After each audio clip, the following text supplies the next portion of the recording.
जय श्री राम दोस्तों, आप देख रहे हैं यूट्यूब चैनल ज्ञान स्टार प्लस। तो दोस्तों, आप सभी का हार्दिक स्वागत और अभिनंदन। देखिए दोस्तों, आज हमने आपके लिए कमेंट चुना है श्रीमान हंसराज गुर्जर जी का।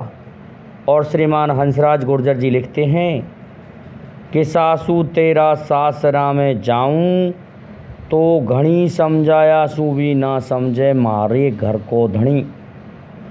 ये बात किसने किससे कही थी? तो दोस्तों, आज हम इनकी इस पहेली का उत्तर देने जा रहे हैं।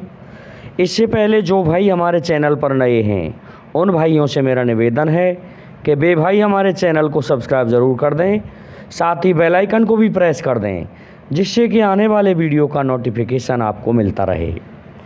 तो देखिए दोस्तों, इसका शाब्दिक अर्थ क्या है। कोई औरत अपनी सास से कह रही है कि सासू माँ मैं तुम्हारे सासरा में जाऊं, अर्थात सासरा कौन सा हुआ? जहाँ सासू है। तो वहाँ उसका जो धनी है वो चंचल है, चपल है, वो मानता नहीं है उसका कहना, खूब समझाने से भी नहीं मानता है। देखिए दोस्तों, ये किसने किससे कही थी? शाब्दिक अर्थों में तो इसका कुछ और निकलता है, लेकिन ये जो बात लगती है सीधी सीधी ऐसे स्थान पर लगती है, ऐसे व्यक्तियों पर लगती है जो हमारे जगत पिता और माता हैं। देखिए, भगवान कृष्ण 16 कला से प्रकट हुए थे और 64 कला से राधा रानी जी उत्पन्न हुई थी। तो ये हम नहीं कह सकते कि राधा रानी के घर के धनी भगवान कृष्ण हैं। वो तो रुक्मणी के घर के धनी हैं, ना कि राधा रानी के, क्योंकि राधा तो भगवान कृष्ण से भी बढ़कर हैं। और जो भी राधा जी के भक्त हैं मैं उनसे क्षमा चाहता हूँ। देखिए, मैं उनके बारे में अनर्गल बातें नहीं कर सकता, क्योंकि राधा वो शक्ति हैं जो भगवान से भी बढ़कर हैं। कहीं भी आपने यदि कुछ गलत अर्थ निकाल रखा हो तो वो बहुत बड़ी गलती है। अरे दोस्तों, इसे शाश्वत प्रेम कहते हैं भगवान का, क्योंकि भगवान अपनी उन 64 कलाओं से ही तो मिलने जाते थे। राधा हैं वही कृष्ण हैं, ऐसा बताया जाता है, क्योंकि राधा जी के बिना भगवान कृष्ण ठहर ही नहीं सकते थे। जब राधा ने एक पुकार लगाई तो कन्हैया दौड़े दौड़े चले आए।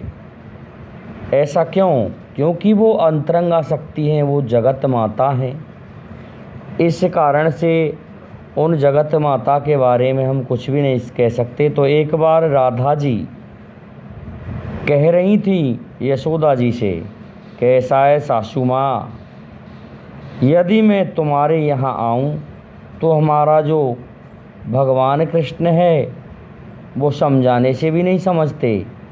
वो तो कभी बंसी बजाते हैं, कभी रिझाते हैं। दोस्तों, राधा और कृष्ण के बारे में एक बहुत ही सुंदर कहानी है कि एक बार एक किसी भक्त के घर पर वह जो मोर चुगाया करता था और कृष्ण कृष्ण नाम लेकर के कहता था, अरे कृष्ण तू मुझे भी दर्शन दे दे। लेकिन भगवान कृष्ण ने बिल्कुल नहीं सुनी। और जब वो मोर कहने लगा, अरे तुम कितने पागल हो, यदि तुम हमारी राधा का नाम लेते ना तो वो प्रसन्न हो जाती, ये कन्हैया कभी भी प्रसन्न नहीं हो सकता। तो दोस्तों, दूसरे दिन मोर से कहा कि तुम ही राधा राधा नाम लेकर के नाचने लग जाओ। तो वो मोर राधा राधा कह कर के नाचता है। जैसे ही मोर राधा राधा कह कर के नाचता है और भगवान कृष्ण से कहता है राधा राधा, ये बताया है मुझे आज, तो भगवान कृष्ण प्रसन्न होते हैं कि ये किसने कहा था कि तुम्हारे उस भक्त ने।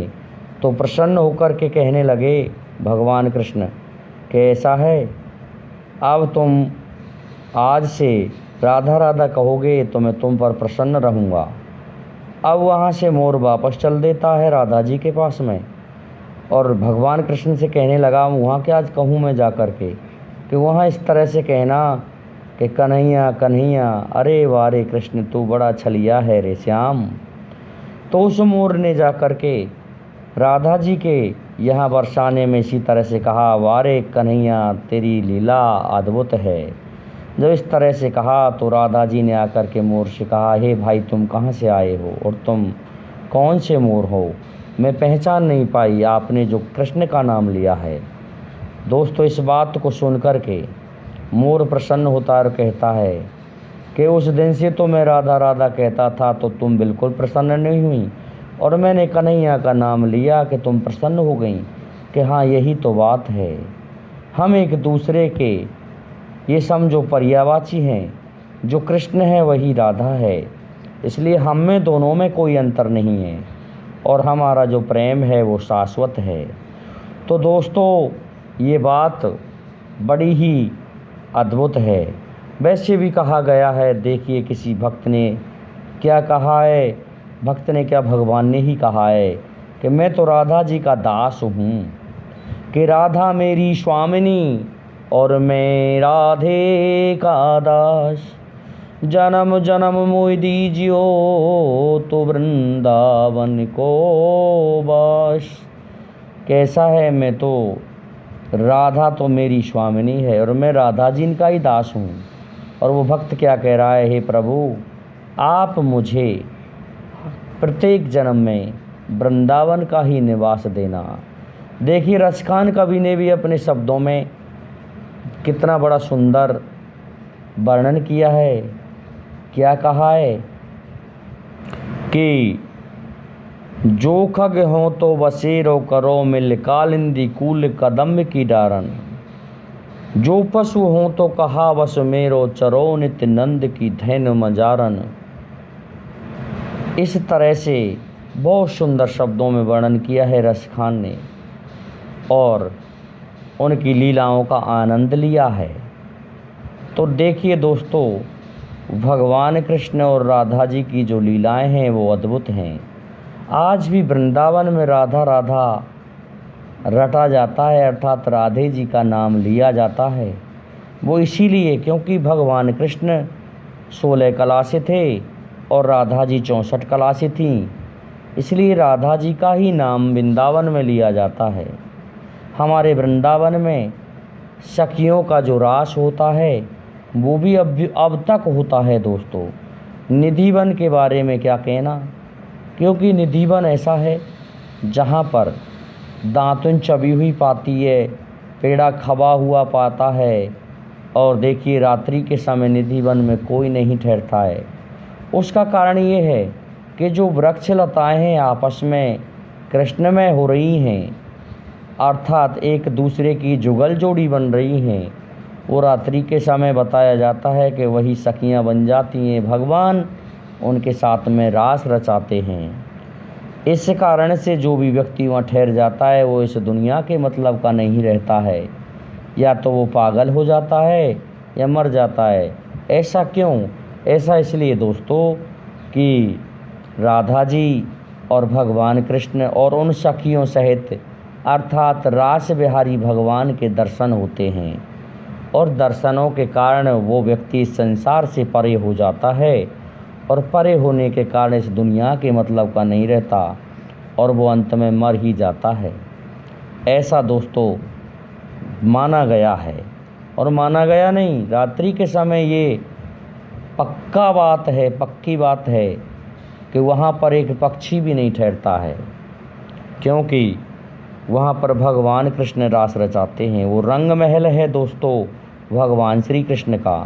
तो देखिए ये बात राधा जी ने कही थी माँ यशोदा से कि ऐसा है, अगर मैं तुम्हारे सासरे में आऊँ अर्थात तुम्हारे यहाँ आऊँ तो तुम्हारा कन्हैया बहुत ही चंचल है, और वो कहने से भी नहीं मानता, अपनी चंचलताएँ दिखाते रहते हैं, इसलिए उन्हें मैं कितना भी समझाऊँ वो समझते नहीं हैं। वो हमेशा राधा राधा ही पुकारते रहते हैं। इसलिए मैं क्या करूं, मैं तुम्हारे सासरे में इसलिए नहीं आ रही। तो दोस्तों श्रीमान हंसराज गुर्जर जी की ये पहेली इस स्थान पर लगती है। मैं समझता हूं आप सभी को हमारा ये वीडियो अच्छा लगा होगा, इसलिए आप सभी से मेरा निवेदन है कि आप हमारे इस वीडियो को लाइक शेयर और सब्सक्राइब करें, साथ ही बेल आइकन को भी प्रेस कर दें जिससे कि आने वाले वीडियो का नोटिफिकेशन आपको मिलता रहे। दोस्तों जय हिंद, जय भारत, जय जय श्री राधे, जय जय श्री राम।